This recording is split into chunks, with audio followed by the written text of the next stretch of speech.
छत्रपती शिवाजी महाराज आणि गड किल्ले हे एक अभेद्य असं समीकरण आहे. मराठा साम्राज्याच्या सांस्कृतिकतेचं आणि सामरिक शक्तीचं हे किल्ले प्रतीक आहेत.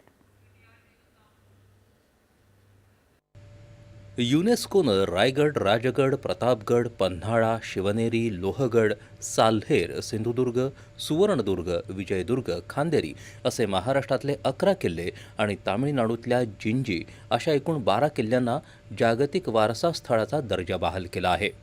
नैसर्गिक दुर्गमतेचा अतिशय उत्तम वापर या किल्ल्यांच्या उभारणीमध्ये केलेला आढळतो. सह्याद्रीचा अत्यंत कुशलतेनं आणि रणनीतीपूर्वक वापर करून किल्ल्यांची उभारणी केली गेली. राजकीय आणि लष्करी नियंत्रण प्रस्थापित करण्यासाठी किल्ल्यांचं मजबूत असं संरक्षण जाळं तयार केलं. हे किल्ले उंचावर दुर्गमस्थानी असल्यामुळे शत्रूला ते सहज गाठता येत नसत. सह्याद्री पर्वतमाळांमधील दाट अरण्य, दऱ्या आणि घाट यांचा उपयोग करत मराठ्यांनी गनिमी कावा युद्धतंत्र वापरून शत्रूला जेरीस आणलं. सह्याद्रीची उंची आणि गुंतागुंतीच्या भौगोलिक रचनेमुळे शत्रू सैन्याला या भागात चढाई करणं अत्यंत अवघड जाई. शत्रूच्या नजरेस थेट न पडणाऱ्या दरवाजांची वैशिष्ट्यपूर्ण रचना आणि किल्ल्यांचे माची स्थापत्य हा मराठा दुर्गस्थापत्यशास्त्रातील महत्त्वपूर्ण आणि वैशिष्ट्यपूर्ण भाग आहे. स्वराज्याचं रक्षण करणाऱ्या या किल्ल्यांवर आढळणारं माची स्थापत्य जगभरातील अन्य कोणत्याही किल्ल्यांच्या रचनेमध्ये दिसून येत नाही.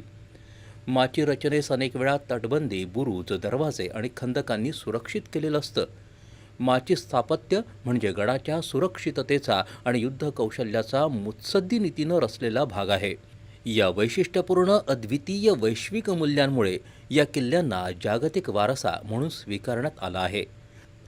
स्थानिक किल्ले सुरक्षित ठेवणं, महाराष्ट्राचा पर्यायानं भारताचा वारसा जागतिक पटलावर आणणं आणि जागतिक संशोधनात सहभागी होणं या अनेक कारणांसाठी हे यश उपयुक्त ठरेल.